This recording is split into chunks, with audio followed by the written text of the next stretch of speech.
In today's podcast, we'll be looking at staying creative during COVID. We'll be talking to I'm going to call her a polymath because she's so good at everything. Her name is Loretta Hope. She's our special guest today.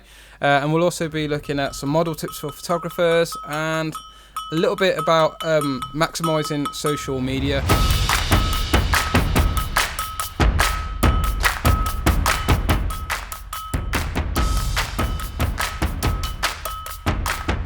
So I'd like to welcome to the podcast Loretta Hope. She does loads of things: an artist, a performer, a model. Like I said, she's a bit of a polymath, and she's one of the people I've been watching stay really creative through this whole lockdown. So I'd just like to welcome everyone. Loretta, how's it going? Hello. Yeah, good, thanks. How are you? I'm not bad, yeah. We had a bit of a chat before this as well, and we was like, we need to save some of this for the podcast. Yeah. Definitely. So yeah, one of the reasons I wanted to get you on the podcast was because I've been watching you a lot during this whole thing, just constantly making posts. And before this started, we were kind of saying, I feel like we're quite similar. We're both creatives, and I've noticed our content's gone way up since this all started. Yeah, definitely. And I don't know about you, but for me, it's a mixture of, at first it was like I had a crushing anxiety because I was like, I've invested so much in this wedding stuff and that, and then it's all gone. So I was like, I've got to keep putting stuff out there. Then eventually it's just become more of, I actually enjoy doing this because it helps my business, but I also just like being creative. So what's it been like for you? Well, before lockdown happened, I'd been working quite intensively for about 4 weeks on my first ever singing aerial hoop act. And that's something that I'd been wanting to do for years and tried to do, and it's quite tricky. It's a juggling game because you're dealing with physical movement whilst trying to deal with breath control and phrasing the choreography around the song lyrics so that it works and it doesn't sound kind of gaspy or anything. And I literally just debuted the first kind of version of this performance at a scratch night, maybe a few nights before lockdown happened. So I was all raring to go for the development of it, carry on working on it, iron out all the creases, polish it, and hopefully then get it filmed professionally and send it off to entertainment agencies. And that completely went to pot. So I was very much in a different mode before lockdown from the mode that I am in now. I was operating mostly in real life. I wasn't posting a lot about what I was up to on social media, really, I wouldn't say. And then lockdown happened and I was like, ooh, unfamiliar waters, obviously. And I was quite quiet for a few weeks, I'd say. And then I was like, well, I really need to work. I'd lost out on the photo show, which a lot of you will know about, at the NEC was cancelled. I was booked for that. I would have been working with Click Props on behalf of the Flash Centre. And the Flash Centre did still run, because lockdown hadn't quite happened yet at this point. The Flash Centre did still run some free workshops at their Birmingham branch, which was really nice. So they kept me on, and that was fantastic. But yeah, for a few weeks after lockdown properly started, I was just dead quiet. And I kind of took it as like a bit of a break, because I don't usually give myself much of a break as a freelancer. I'm always busy. I've always got something on the go.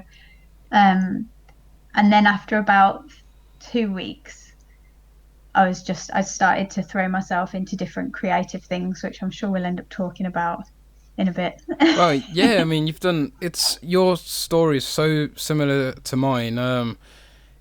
You set a load of stuff up for yourself, because it's not like being I'll say a creative, because I think film, photography, performing arts, actual art, so like paintings and all that sort of stuff, it's all a lot of work you have to generate for yourself. And you're constantly self-investing, buying yourself bits and bobs. For me this year, I decided it was going to be the year I went all in on weddings and just sort of went okay, let's really push this. I really want to up my wedding film game.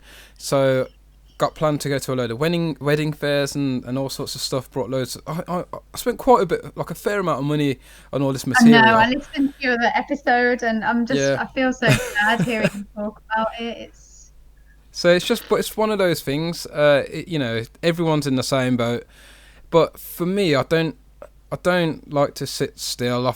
What I've found, I think because I've always done a bit of freelance, but I started my own business about 3 years ago, and I've not really sat still. I've had so many nights and days where like I've just been up editing or working on something and setting something up, working on websites, replying to clients, or even just setting up an email so I can just send it in the morning. Just loads of stuff. You get into a rhythm where you're just constantly working, and then I just found, I can't sit still. And then I was like, I need to start doing stuff. So I started, for the longest time, I wanted to do videos for my own YouTube page. I'm always telling clients the importance of like film and photography in maximizing your like social media and that. In fact, I've got a feeling our like first and last topics will glue together here. Because, I think you're right. Yeah, and because like film and photography and art in general is just so important for any type of business. So I wanted to apply the same message to myself finally, which was like I've always tried and I've always set myself social pages up and websites, but I've never been able to dedicate as much time to my own stuff as I have to other people's stuff. So I was like, yes, start making videos. So I just eventually just found myself in this rhythm where all the anxiety and that has just been channeled into creating videos and content for my own self and trying to set up opportunities and other potential business revenues. I'm hoping, if this does well, and hopefully maybe I'll get adverts on here and I can have a bit of a passive income from this as well.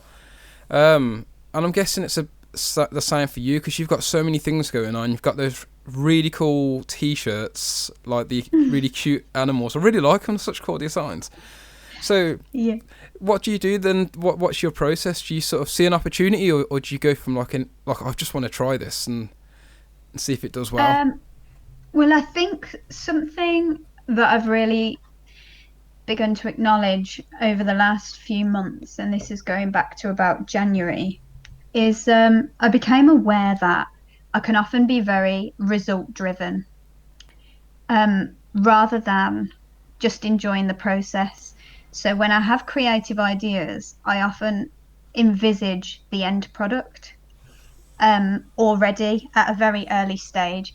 And then when I want to be creative but I'm not feeling inspired, I pressure myself to almost come up with an end product in my mind. And if that can't happen, I get frustrated and think that I'm not very creative at that time. But lockdown has been really good because it's given, it's been really good in the sense that it has given me the opportunity to have more time and space to do things and to allocate my own time better and organize things as I want or see fit. So after a couple of weeks of kind of chilling and milling about whilst panicking about what the hell was going to happen to business and obviously live events, a lot of my work this summer would have been outdoors events, arts festivals, entertainment in shopping centres, all live work, working with people closely, with children. And of course, none of that's going to happen. So I was very much just kind of like wading in the water and waiting to see what happened. And I just got some black acrylic paint out and a fork, which I don't think people realise that is not brushstroke. It's actually like the prongs of a fork. And I just started to paint with this fork and see what patterns I could create. And then I started to paint animals. And some of these animals looked quite cute. And I was like, oh, these are neat, like quite adorable. And I had this vague recollection in the back of my mind that I had this Redbubble account that I had uploaded one design to like 3 years ago and then neglected ever since. And I just put a status up on Facebook, and I think it had over 100 comments saying, "What's your favorite animal?" And yeah, and that's kind of where it started. So I've got a series of animals available on all sorts of things, I think, like phone cases, duvet covers, t-shirts, mugs. The mugs have done well, and the stickers. I like the Um, giraffe animal. I don't know. that That's was the the one that really first. got. Yeah, that was awesome. That was. But Yeah, that was the one that got me started. And I painted this little giraffe, and I was like, it's not half bad actually. I could probably bang that on Redbubble. it is Um, perfect for Redbubble. I go on Redbubble quite a lot because I like the fan. I like when fans design like art of like I don't know, like popular sort of like media, because usually it's better than like the official stuff you can get. And mm, so yeah, I always one of my favorite like t-shirts I got was like a Hotline Miami t-shirt I got off Redbubble. I was like, this is awesome, it's so cool. brilliant. So I Oh looked at your well, work, I was like, yeah, that's totally that sort of material. yeah, it's cute. It's done well. The thing is, I should really crack on and do some more because I've got my sights set on getting a tablet at some point, a graphics tablet. And when I do, I've got a feeling that it'll be a long time between first getting that tablet and coming back to the paints because it's quite a long process. Yeah, I paint on paper and then scan it and then have to go through, as you can imagine, a process on Photoshop digitizing this, and turning it into quite a clean PNG file that will work well for printing. Um, and on Redbubble, you have that choice to like just have a single image or for it to repeat. yeah, And it can repeat in a grid form like this, or it can repeat like offset like that. So you have to make sure that you've made your canvas the right size so that the design is close or far away as you want it to be. So it's quite long-winded, I would say, considering a lot of people can just do a doodle on a tablet and just whack it on the internet and it's yeah. done. There's So I yeah, would have given you my tablet, but it wasn't a very good one. I just I thought I'd have a crack at that sort of stuff, and I wasn't very good at it. I've got this. Jack has this old one that's been gathering dust in his drawer. Look at this little Wacom. It's like about a decade Oh old. wow! I think my Um, one's newer than that as well. No way. and he hasn't been using it. And we were watching a lot of reviews um, on different tablets and specs and stuff and comparison videos. And in the interim, before I decide whether or not I want to invest, given the circumstances, um, yeah, thought I'd try my hand at this one. And it's hard because you can't see what you're doing. Like, you've got that Yeah, disconnect. yeah. It's weird. I am actually considering getting a better one at some point because there's a lad. I've been doing some product photography. Finally had some work. Woo!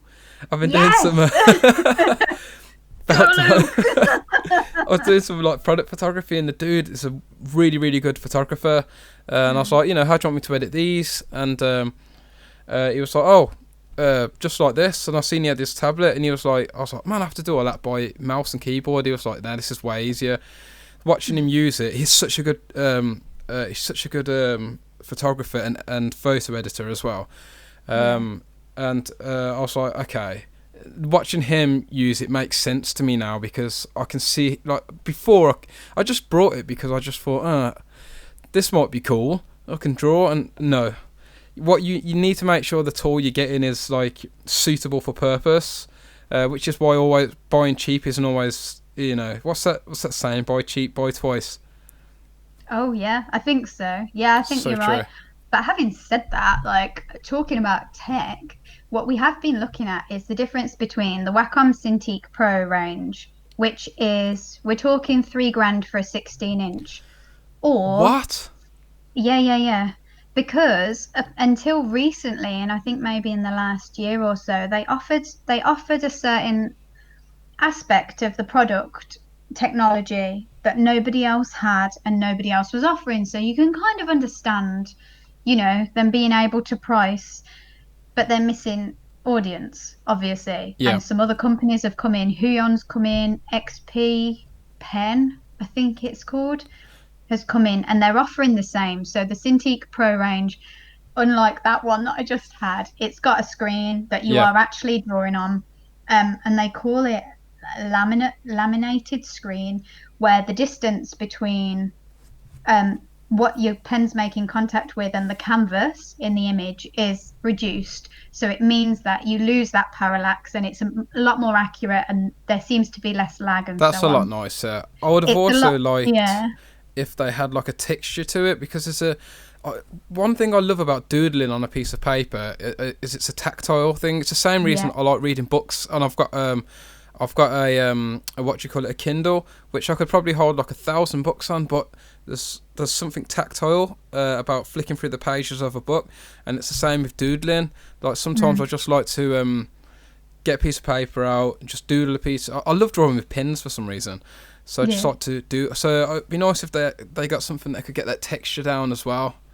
They've got yeah, they some of them do have different surfaces. They do kind of have more of a matte surface almost. That's pretty cool. Um, because they talk about it in the comparison videos, like does it dull what you're seeing? Like how's the color accuracy and so on and so forth. So they talk about that because some people would prefer a really glassy screen like an iPad, Yeah, and some people wouldn't. They would prefer to feel that pull of their hand on the screen like it's on paper. And yeah. I think I would too. But yeah, so It's a yeah, part of the that's drawing. It's like I feel you do have that sort of what would you call it? That friction when you're drawing, and it kind yeah, of I feel like it kind of helps guide your pen a little bit, which I yeah. really like. I haven't drawn properly for ages, but I just like doodling stuff for fun, drawing silly things on textbooks at school.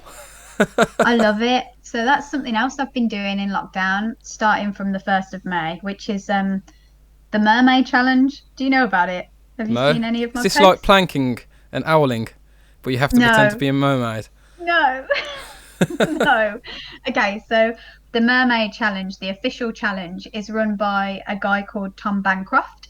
And Tom Bancroft is one of the original animators that was in the Disney crew. So he animated and designed Mushu in Mulan and Oh, awesome! so many other characters. And he's actually got a twin brother called Tony, who is also an animator.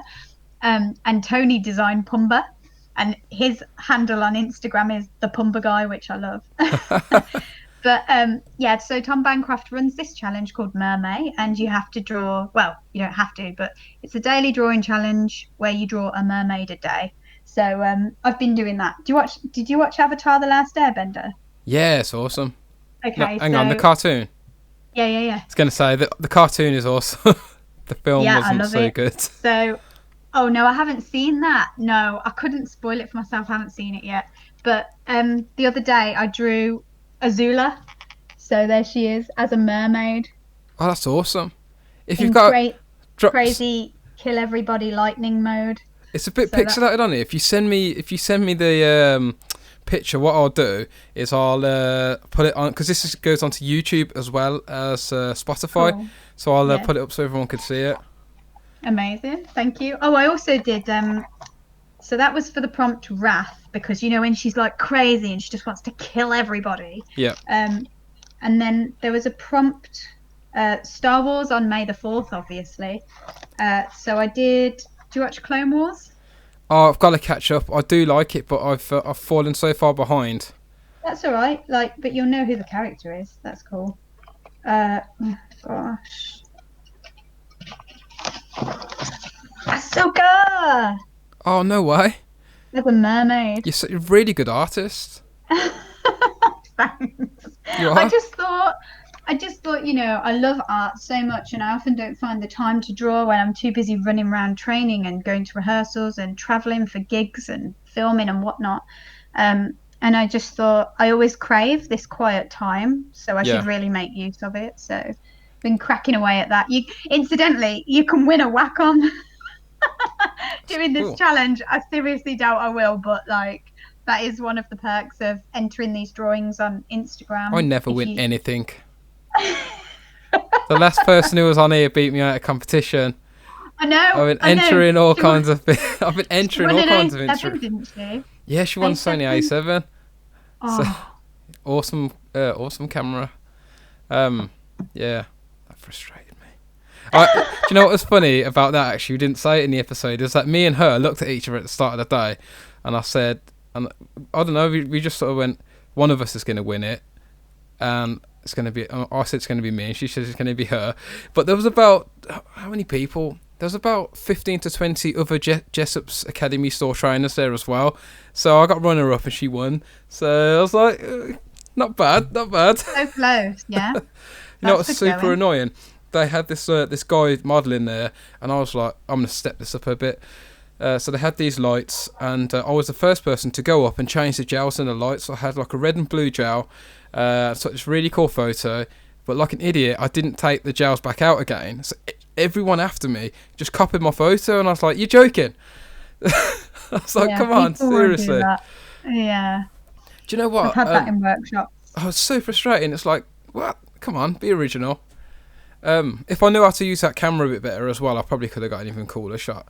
But I was glad Sarah won it though, because she, I don't know, she's really passionate about photography. She loves landscape photography, and that type of camera was awesome for her at that time. It's a good sort of step up from what she was using. Right. Yeah. No, I was well chuffed. It's good, like from a woman's perspective, it's good for women to be recognised. Yeah.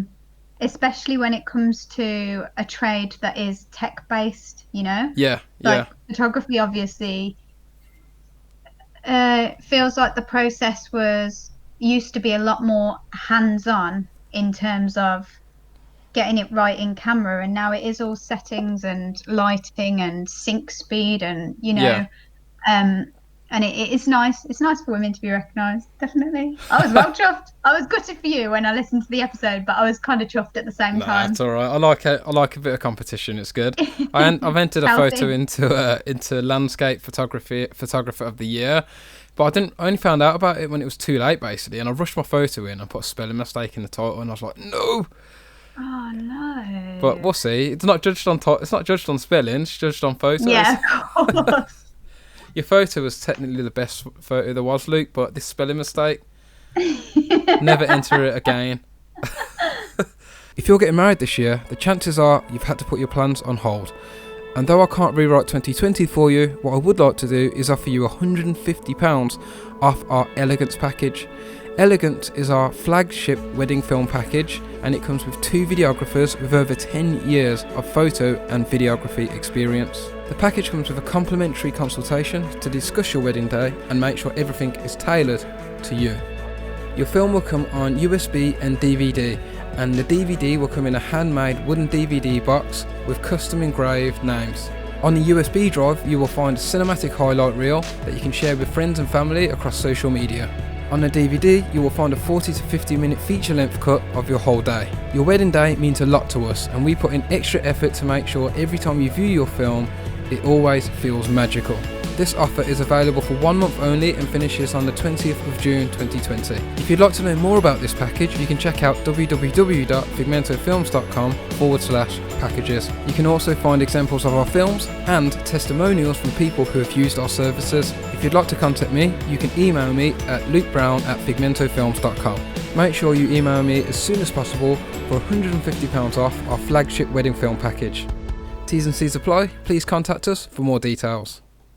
Do you know what we haven't done, actually? We haven't narrowed down. Look, you are basically a polymath. You do art, performance, you did aerials, skating, illustrations. So, how would you define yourself? What am I?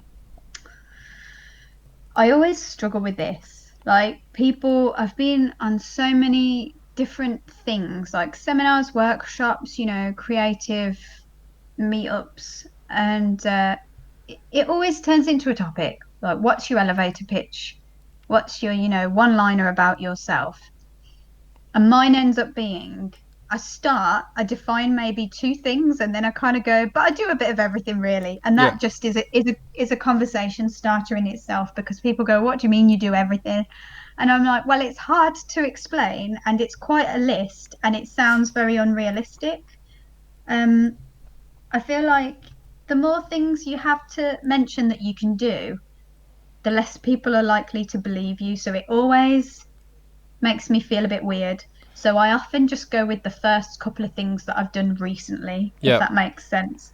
So like right now in lockdown, I'm a voiceover artist. That's what I'm offering most of. Yeah. Um, so I started my Fiverr account because people had told me to do it for about 2 years and I hadn't got around to it. I was actually crazy shocked when I found out you hadn't had a Fiverr account. I was I like, know, I was face palming. I was like, no, I why haven't know, you got a Fiverr? I know. But it's another one of those things, isn't it? It's work that you do from home, unless you've got a studio. But you know what I mean? Like, it's produced at home. And a lot of what I produce normally is out of home. And I always, it's almost as though I just have a pull to leave the house normally in life. Yeah. For work, I want to be out. I want to be with people, rehearsing, skill building, whatever. So I guess it was just on the back burner. It was on the list. It was always on the list. I just hadn't got around to it. And Well, now I have. you have So now, now and that's funny you should say that. So, who was your first job then? Had any luck on there recently, by any chance? on Fiverr, my first client was you. Oh yes, yes. So, so a bit of info for everyone. Loretta is the voice at the start and the end of the podcast. So she's the one who says. Can you remember the line? The Pictorialist, a film and photography podcast by Figmento Films. There you There go, you go. guys. I just had to think about which order it was. Was it film and photography or photography and film? Still remember the line. I tried doing this advert for this, for this, and oh man, it took me about 20 takes. Did Like it? 20 takes. I've got this thing I don't like. When I was directing at Gemporia, or that like people who just think that's just shopping TV, and it is just shopping TV. What you don't understand is there's no script. Those women, there are some men there as well, but mostly those like presenters. They're it's 4 hours of them just talking. It's such a hard skill. It's Yeah. so skilled. And whenever I was training someone, because I don't like how wooden scripts can make you become, I would sort of like coach them along by just sort of like just doing a lot of when I started doing their YouTube stuff, we'd have a presenter come in, and I didn't like working with many scripts, so I'd just sort of give them a loose script full of bullet points, and then I'd just get them to do take after take until they could just sort of say it naturally in their own words, and that's what I try to do for myself as well. So but when they get to a certain level, I remember the CEO of Gemporia, I had to do some promotional films for him for the YouTube page. And I was like, oh, I've just written you up this little script and that. He looked through it once, and you can say what you want about him, but one thing he was good at is his memory.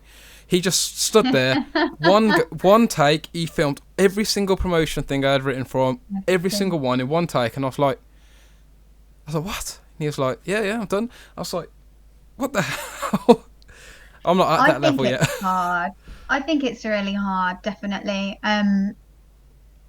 We can come back round to like Fiverr and voiceover, but like something that I'd been doing, it's just on pause this week. I'm having a bit of a break, but for 5 weeks, I did a live stream on Facebook every Friday called Face Art Friday. So face painting is another skill that I have, and I offer it for kind of community events and fates and so on. And then I also offer it as more of a makeup artist, if you like, to paint a team of entertainers, like to go with their costumes, to go out for corporate jobs, corporate entertainment, that sort of thing. But one of the companies that I work for a lot is Circus Smash, who are based in Kings Heath, and I just thought it would be nice to kind of do these tutorials every Friday. But what I was doing was painting the design before that day, and then kind of, phones up. Hi everyone, remember to tune in with me this Friday for Face Art Friday at 10 a.m. But literally 10 takes every time, because I would forget to say the time that it would be on. I'd forget to say which channel or like what page they would find it on, because I was cross-posting through the Facebook page for MASH and my own Facebook pages. And it was just like, or I'd forget to talk about the theme or something. And it is hard. I think it's hard. I think I'm good with scripts, but yeah, it can Trying be to do it off the tricky. top of your head, like because I just like a loose script, so I can. Yeah. I want it to sound like me, and whenever I script stuff, it just sounds like I'm going, welcome to the podcast, and today we've got Loretta Hope, and it just feels forced. I'm like, no, Feels no, a no. bit wooden. Yeah. That's why I try to do it off the. That's why I try to do it off the cuff, and then I also find it a bit more. I don't know. Hopefully, it comes across as a bit more endearing if I'm not 100% perfect all the time as well. Yeah, more engaging, like more authentic. Yeah, exactly.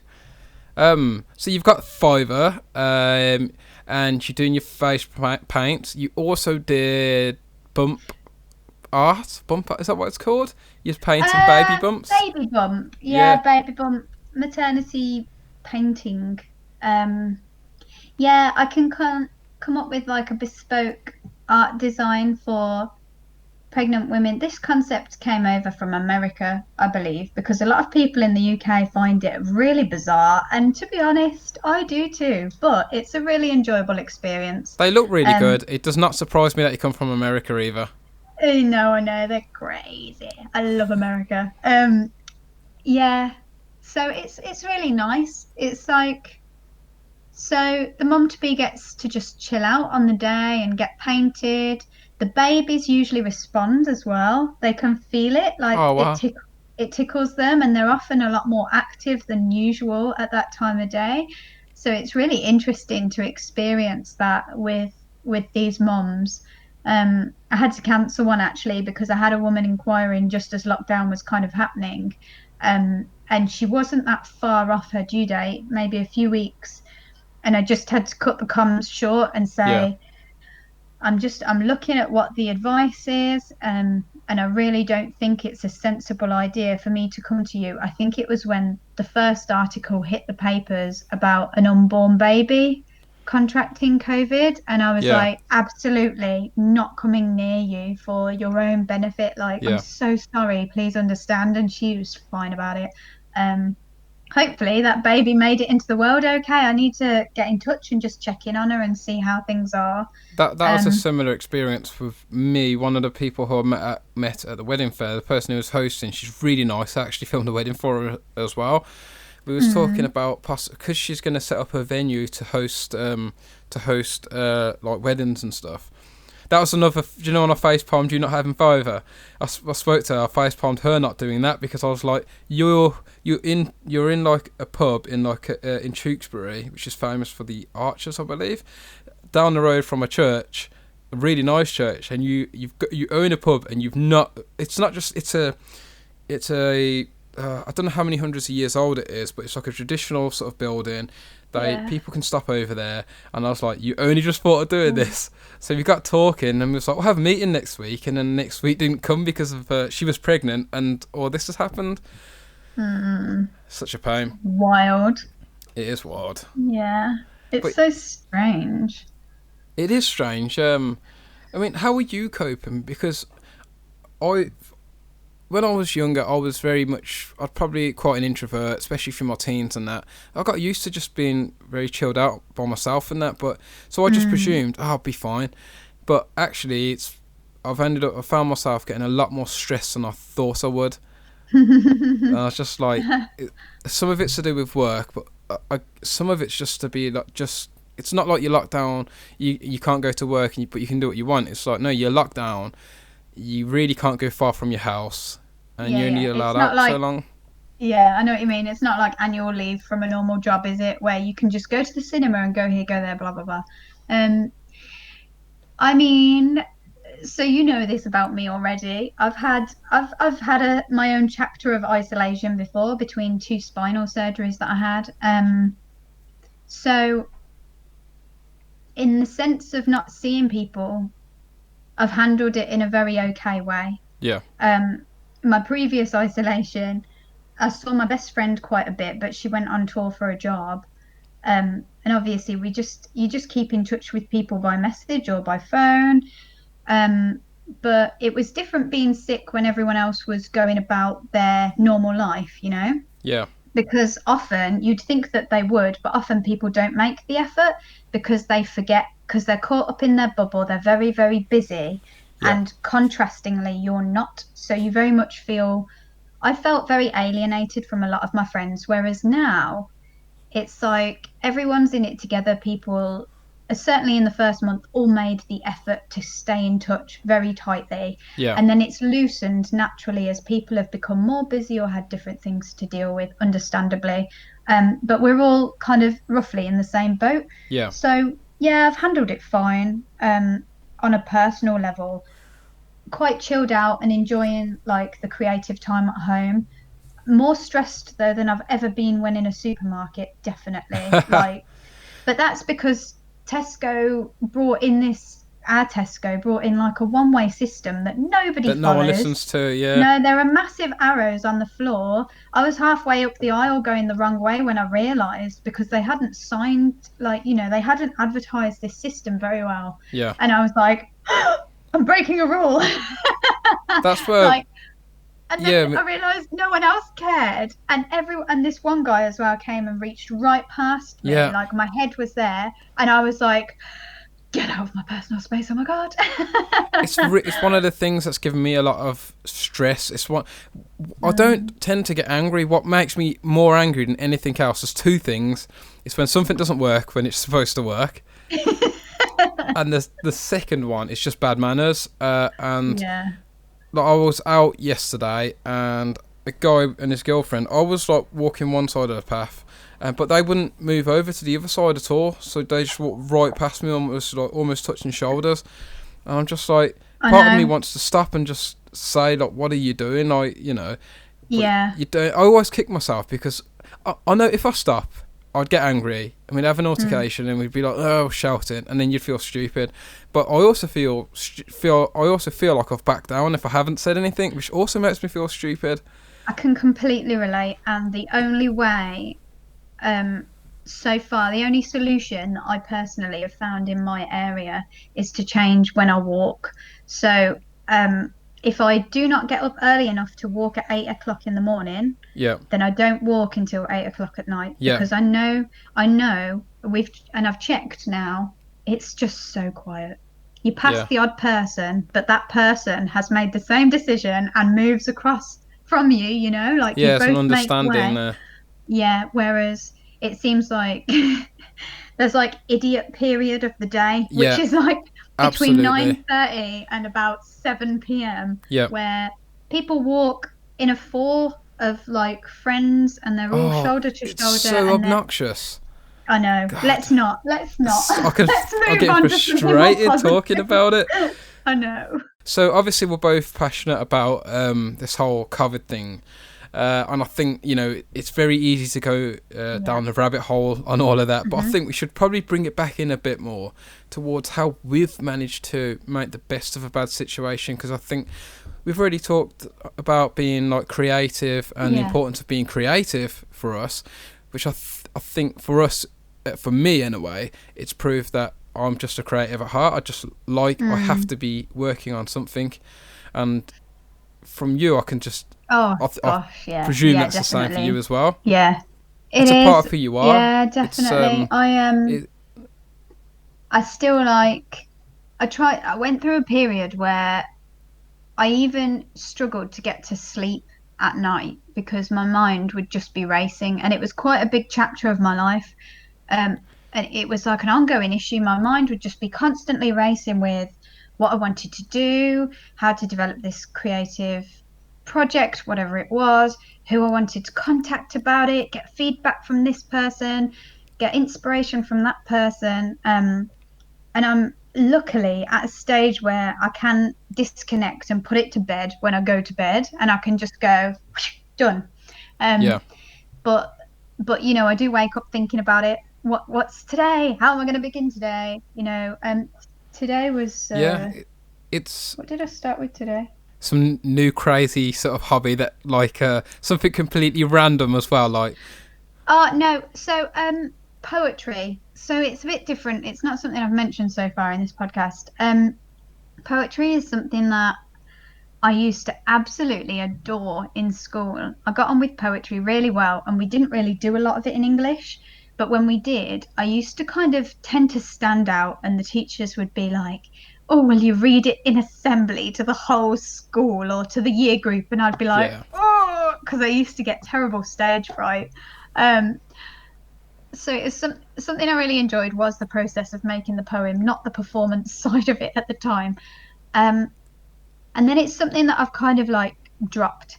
Then like 3 years ago, I discovered Outspoken London, and they're a poetry organisation, and they have an annual prize for poetry competition. And it was a tight deadline when I first discovered them on Twitter.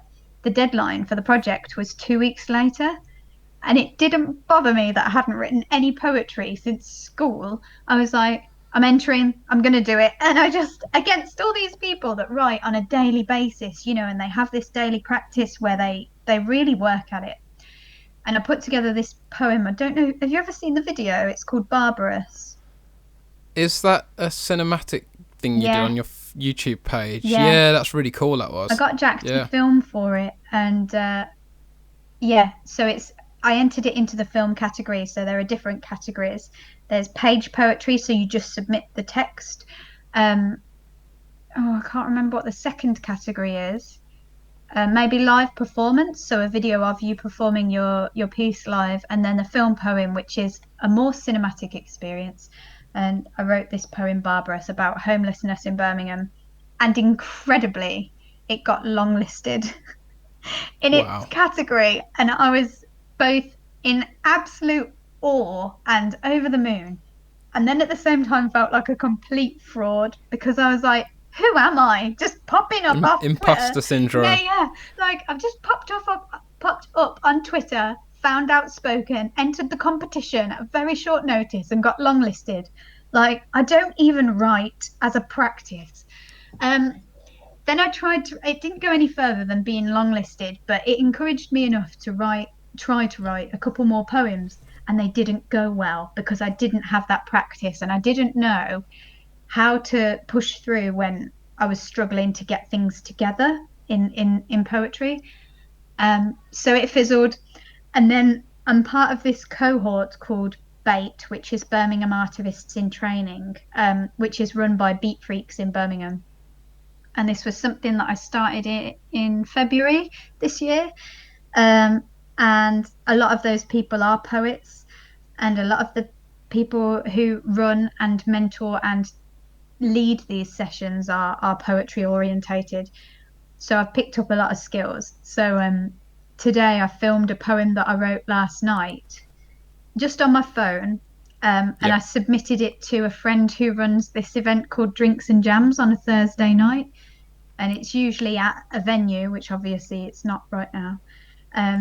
So he's kind of collecting captured material from people and knitting it all together for a live stream tonight. So that's exciting. So yeah, that's really cool. Yeah, it was. He gave us all a prompt, and I'm working really well to prompts at the moment. And the prompt for the week last week was green, so I had to come up with a poem that somehow encompassed green. This explains why some of your posts on Facebook now. Yeah. Tim, his name is. He's cool. He works at this venue called The Shed in Leicester. He works on the bar there, and I've been to the events once or twice, but never performed. And yeah, I've written 2 poems this week that I'm actually quite pleased with, after writing nothing for years again.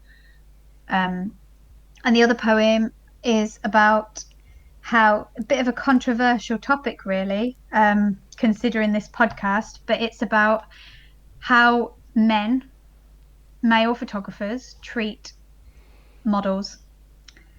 And that's okay. Not all male. I hasten to say, not all male photographers, but how some male photographers feel they can treat models.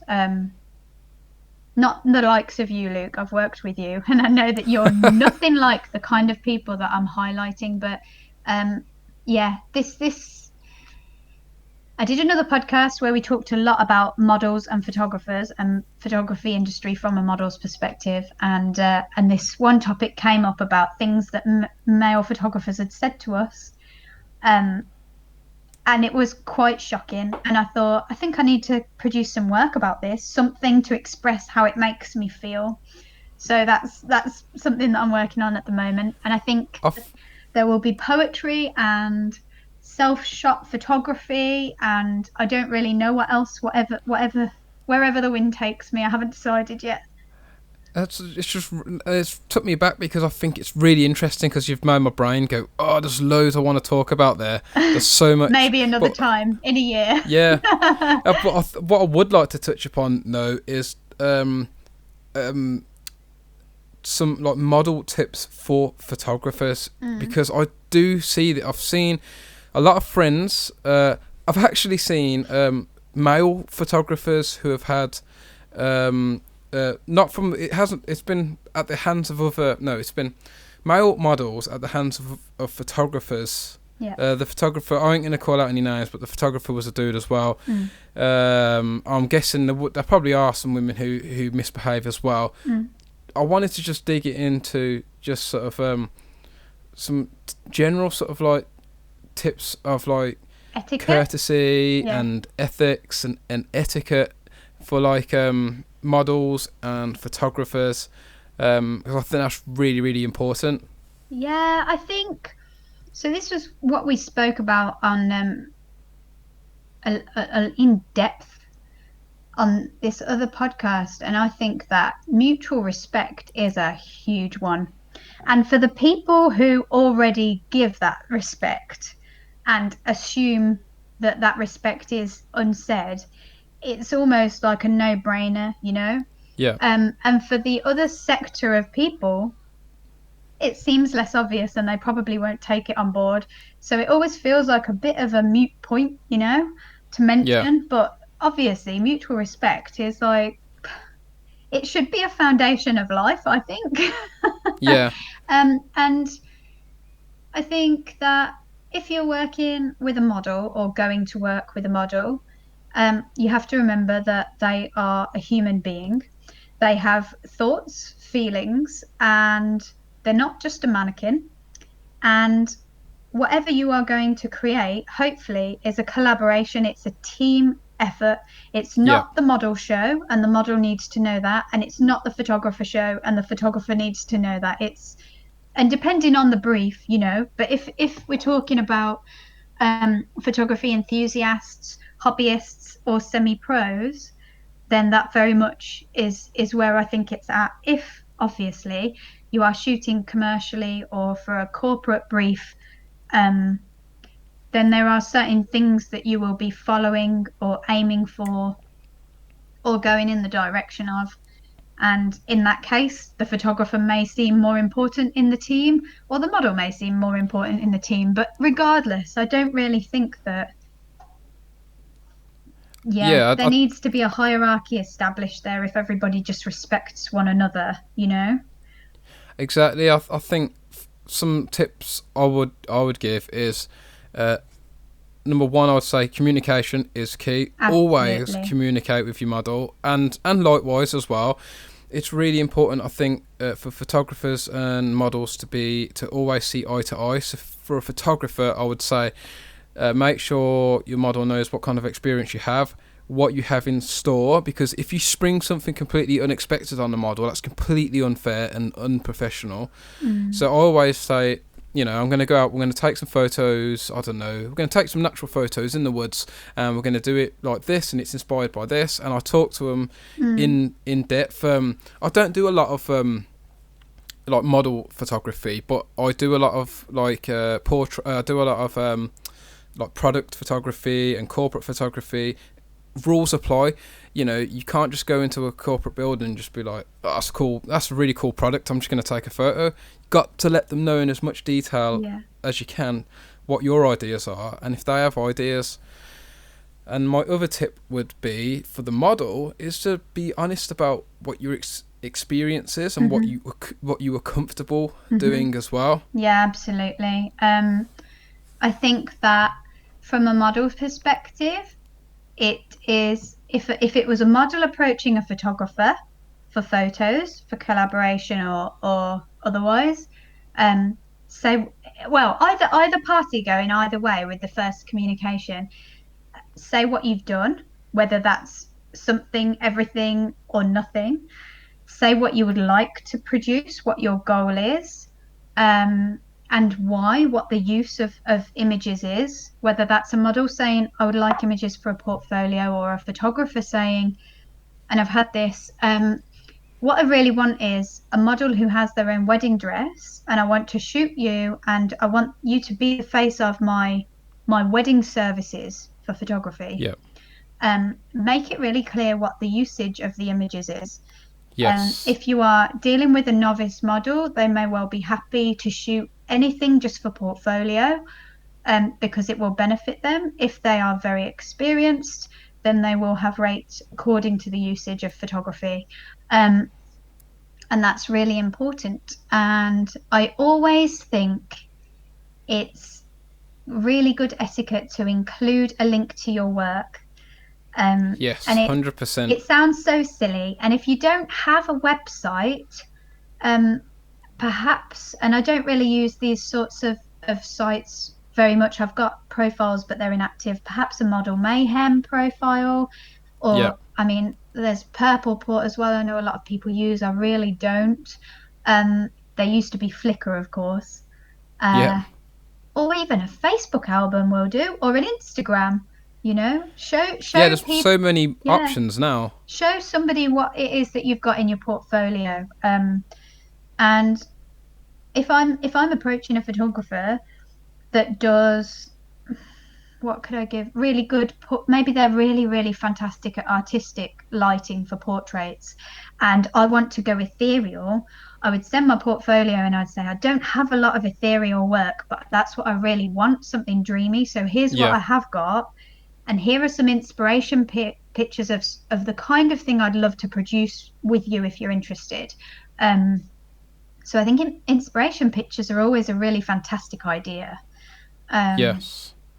And yeah, like you said, communication. I love an inspiration board. I think that's if I have to deal with corporate photography, and I learnt this a lot over the last few years, is I'll ask for an inspiration board. I'll say, could you send me some stuff, like some of the things you might have in mind?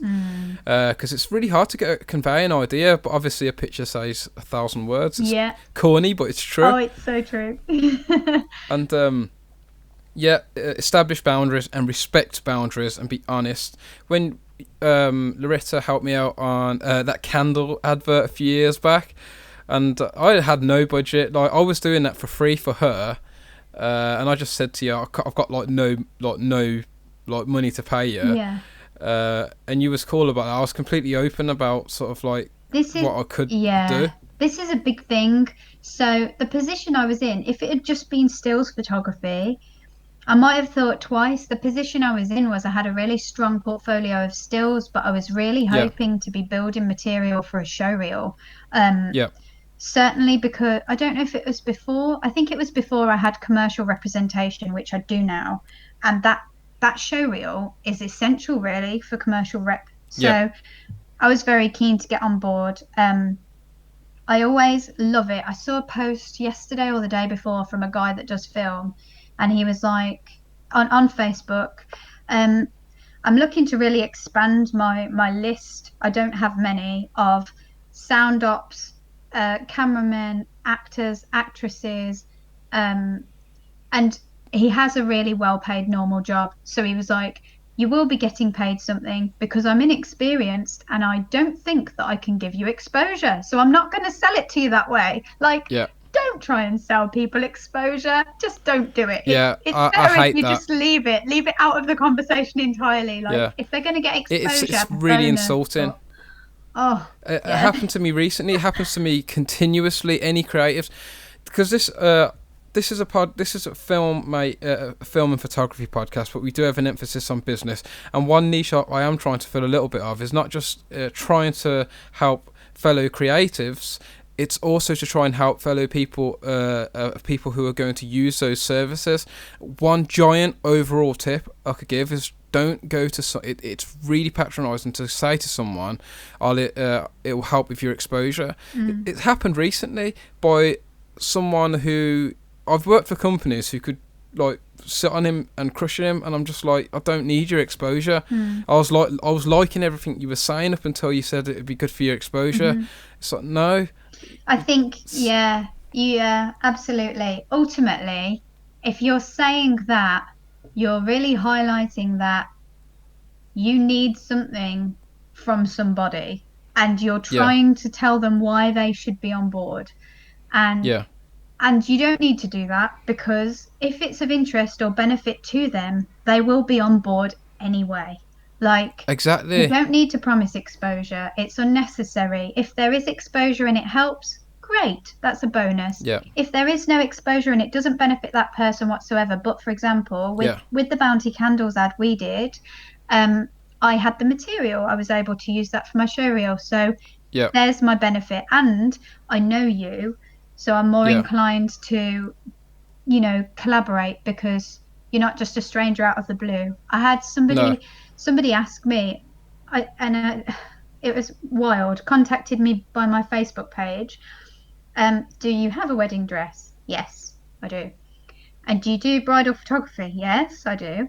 And if you looked through my portfolio, you would see that very clearly. I didn't say that, but that's what I was thinking. I don't know Yeah, why he was asking if he, I would imagine if I was going to contact somebody, I would look through all the work I could find of theirs beforehand out of yeah, sheer interest.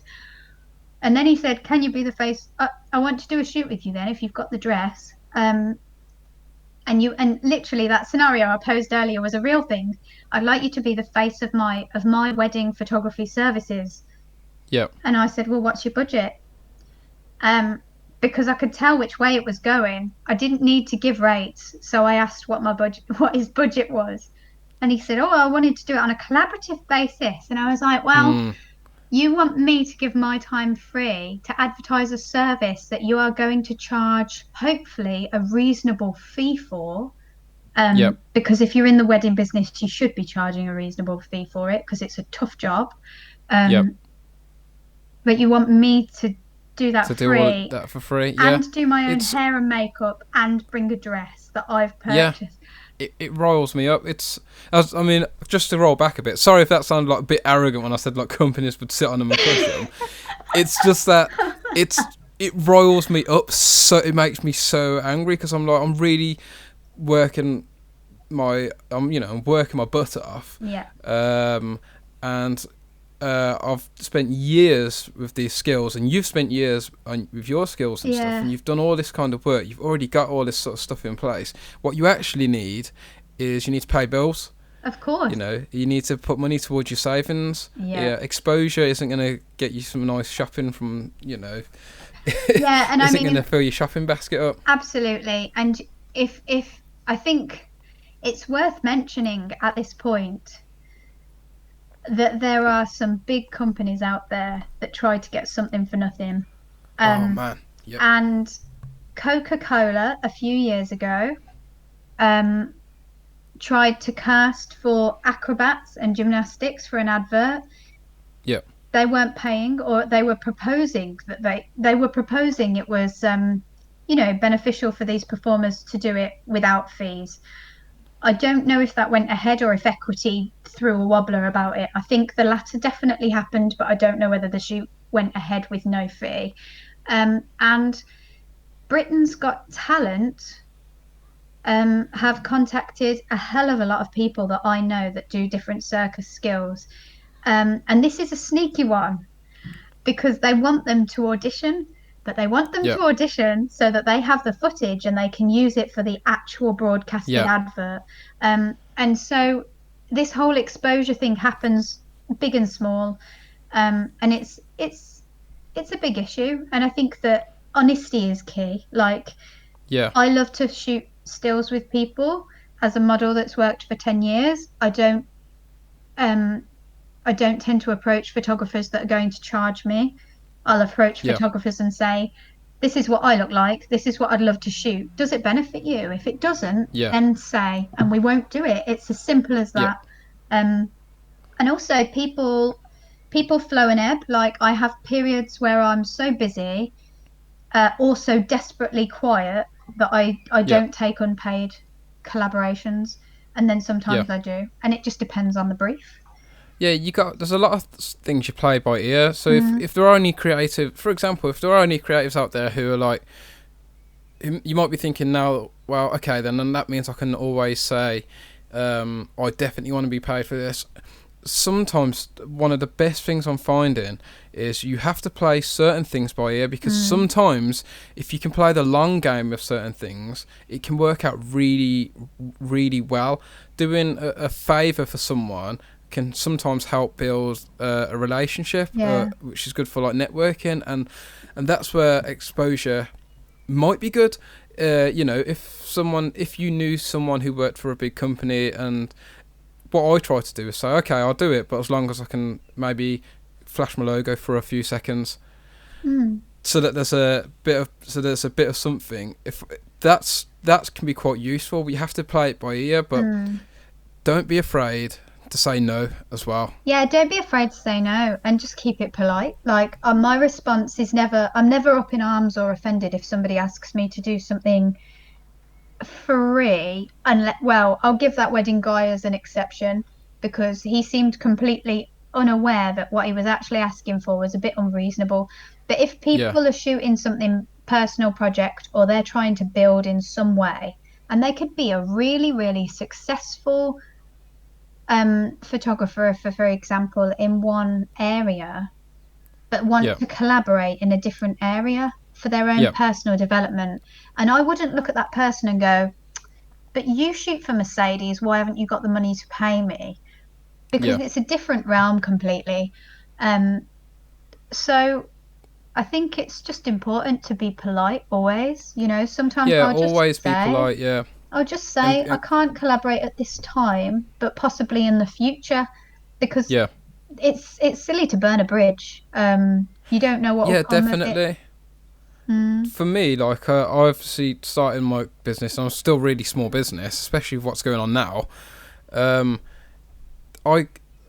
What I try to stick to is I always really believe strongly in. I always just believe in good manners, and I'll always believe in trying to pay people back, even if I don't tell them. And I think everyone who's helped me out so far, I think when you did Bounty Candles, I still give you some money, and I brought you like dinner and stuff. Number one rule: always keep people well fed. Definitely. Oh, definitely. It's like I always try to do something. I feel like it's just good manners to do what you can. Yeah. I don't like making promise. If I can't do something, I won't say. I won't make a promise. I'll just do it if I can. And sometimes I've paid people back, like, years down the line. I've just always thought, like, no, not everyone thinks like that, though. But I just think it's good if you can build a lot of good relationship with people. Definitely.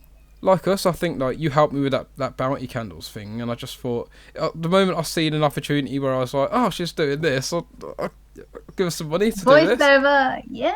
I just thought, I seen it, and I was like, oh, it'd be cool to have a bit of voiceover on my podcast. Yeah, so, I love that style as well. I haven't had the opportunity to do a lot of it. I did an advert for Jack's Music. Was it maybe a year or so ago? Maybe 2 years ago. Kind of like getting that kind of like low smooth, And I listened to examples. I think Pixie Lot's album, or one of Pixie Lot's most recent albums, the woman who voiced the advert for that was like the one that I really focused on the most, because she was just like, this is Pixie Lot, and it was like, really, it just sounds so commercial, and there's a style to it. And so when you asked me, I was like, yes, and then you were like, but you need to squeeze it into 15 seconds, and I was like, a film and photography podcast by Pigmento Films. It's like a quick I could have just increased the speed of it, couldn't I? No, because that would have upped the pitch. It would have been like... Oh, yeah, it would have. You would have sounded like one of the chipmunks. Victorious. Play the whole thing back at twice the speed. But yeah, do you know what? There's so much. I think we're both a couple of chatterboxes. If you're up for it, I'd love to get you back on the show, because I think there's other things. There's things like my brain's just spiraling now with like things we've touched on that I just want to keep jumping into. Yeah, I can talk for England. Same here. Which I guess it's good for a podcast, Well, we'll see how many people listen till the end. Gift of the gab. No one is listening to the end of this. I might have to just split it up into parts. But I don't mind. I just think I think to have a real good, honest conversation, to get real useful advice, it can't be scripted, and to really get a good handle of someone, it's one of my favourite people to listen to, and everyone's favourite person to listen to by the looks of it, is Joe Rogan, and his podcasts are like 3 hours long. Are they? Yeah, 3 hour long Wow. podcasts, and it's like, you know what, you really get a sense of who he is, and if he says something that could be deemed controversial in an interview, where they take a soundbite, well, in that same podcast he can go on just to justify what he said, or even say, oh no, actually I don't think that. Yeah. And it's just a lot more honest. You have But the yeah, time there's so to much. think if there's no time restriction. Like, you Yeah. can kind of ramble on and go, yeah, I think, oh no, actually, no, I don't. Yeah, and it's okay to change your mind on things. I think changing Do you your know mind what we is a didn't really really talk important about?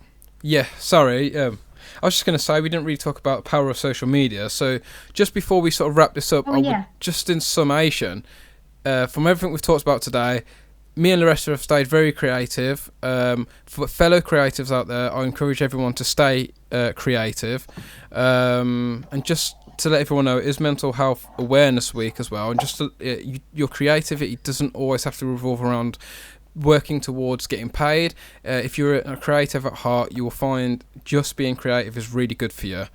I've got a video on my YouTube page. It's mindfulness and photography.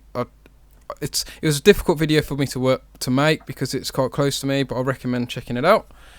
And in terms of power of social media, okay, what have we got here? Yeah, go on. So I think that this book, I'm just going to give it a little bit of a shout out. Don't know if you've heard of him. Austin Kleon. So here you go. This is the cover. It's a small yellow book called Show Your Work by Austin Kleon. He has a series of books that are very much like this. There's another one called Keep Going that I've got up on my bookcase. And he talks about creative process as an author, but in such a way that it's so translatable to whatever you do. And here's a quick John Cleese quote: creativity is not a talent, it's a way of operating. And throughout this book, he talks about just, different routines, daily practice. And as it says, show your work, it's about just sharing a little bit of something every day on social media specifically, or on a blog or on a website, and what that can do, because it shows consistency of some sort in terms of you are doing something every day, or you're at least committed to sharing something every day. Doesn't have to be finished, polished, perfect. Doesn't have to be something that everybody will like. But yeah, so many different fantastic tips. And for the video, I'll just show you the kind of format of the book. It's not a heavy read at all. I'm going from back to front here. I don't know why. Lots of pictures, doodles, diagrams. It's a really, really comfortable, easy read. And somebody loaned a copy of this to me, and I hated putting it down. Absolutely hated it. I found it really addictive, and I gave it back, the copy, and bought 2 more off Amazon, one for myself and one to give to somebody else as a birthday present, because I think it's that good. So yeah, definitely worth a read for lockdown. Like the perfect I'm gonna check that. time. I'll actually check that out. I might go and order myself a copy later. It's nice. I love stuff and like affordable. And it's such a lovely little handy size. I love a small dinky book. He's great, this guy. In fact, though, I've got to say, actually, for people who, if you're very opinionated about the strain that's currently on the postal service, that's fine too, because Austin Kleon does a heck of it there. You can find him on YouTube. You can find podcasts where he's talked, and he more or less gives the entire content of the book out free on the internet. Oh, awesome. So you can find it, definitely. You can find most of what is in here, if not the whole lot, on YouTube. That sounds amazing. That actually sounds perfect for me. I fancy a new read as well. Yeah. And just before we wrap up, because we did say we'd talk a bit about the power of social media, I think like what we'll do is just do a quick back and forth about a couple of things that if you are creative, but you found yourself in a lull in terms of work, a few things that can just help you out. So just to sum up why I think social media is powerful, simply billions of people use Facebook, billions of people use YouTube, millions of hours of video footage is uploaded to YouTube every single day. If you're not using social media, you're really going to struggle in today's world. That's what the power of social media is to me. How about yourself? I find it fantastic for getting feedback. I think that groups on Facebook are brilliant. Like, you can always find a group for whatever the thing is that you do or make or create. So that's a really good place to share stuff, get it seen, get feedback if you want it. Twitter I find handy to find conversations for, and learn things, and people are likely to, like people that are up there, if you like, are likely to answer questions. I find that a difficult one. I find it really, it depends what you're sharing. Find the place, find a hub within a social media platform. Not every social media platform is perfect for every area or what am I searching for here? Discipline or... Yeah. See, it's like if you're an artist, you might go, or a photographer. I know a lot of people use like Pinterest and Instagram is big for artists and photographers. Yeah, definitely. Exactly. Yeah, you don't have to necessarily spread yourself thin over a lot of platforms. And just to add another point onto that, if you haven't got work now, treat it a little bit like work. It's just scheduling time. One of the best things you can do for yourself as well, rather than feel like you have to do this sort of thing every single day, is you can just do a batch of stuff once a week or even once a month, and then just have it to schedule across different social media accounts throughout the week. I help people with their social media, some companies, and I use Hootsuite. You can schedule stuff to go out, like you said. That's handy. What are the other ones? You've got Hootsuite. I can't remember now. There's one for emails, something monkey. Oh, what is it called? Oh no, are you thinking of SurveyMonkey? MailChimp for newsletters. MailChimp for newsletters, that's the one. And what else? And if you don't want to go into those programs, Facebook, you can just schedule stuff on Facebook, YouTube. Actually, you can schedule stuff on all the platforms. You can. Hootsuite is good for being free, though. You can schedule. Yes. You can have a maximum of 3 platforms. So I tend to have Facebook, Instagram, and Twitter because they're a good main 3. Yes, the big 3. And you can schedule with times and dates up to 30 posts. So that's 10 posts on each platform if you're doing all 3. But you can draft an infinite number of posts, and you can still, as far as I know anyway, and you can still input the date and time that you will end up scheduling for as you go, so you can kind of plan it very systematically, and then once your scheduled ones start to get used up, you can put those into scheduled by clicking schedule. It's the next step up, really. I think the more organized you get, it can quickly become a chore if you're making a lot more content but then constantly uploading. If you're skipping between lots of different platforms, it can become quite messy and a bit of a headache. So something like that is fantastic. Well, it's really good to have you on. If you've liked this podcast, then don't forget you can follow us or wherever on Spotify, you get iTunes. Your podcast. If you're watching us on, there you go. If you're watching on YouTube, you can leave me any comments about anything you've seen in the episode. Just leave them in the comments below if you've got anything to say. You can also subscribe and hit the bell icon to keep notified of any future episodes. For anyone who wants to find you, where can we? What are your links? So I have my own little patch of turf at lorettahope.co.uk. That's with 1 R and 2 T's. And then most of my social media handles are Loretta Hope Co UK with no spaces or complications. So I'm pretty easy on that front. And they can also find her on Fiverr as well. Yeah, Loretta Hope. Yep. So some voiceovers. No one's allowed podcasts now, though. I'm the only one. I'm joking, of course. Yeah, and then I've got arty all sorts, a bit like licorice all sorts, and that's my art page, and I've got a Facebook and Instagram for that too, if anybody is interested in my mermaids and my little animals made from fork paintings. I'm sure there's a community of people out there who just love mermaids, a bit like bronies. There really is. You should see these hashtags on Instagram. It's amazing. But yeah, thank you so much. No problem. Thank you very much. And hopefully we'll have you on again soon.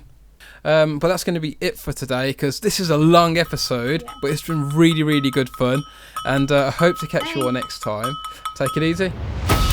The Pictorialist. Follow us on iTunes, Spotify, or wherever you get your podcasts.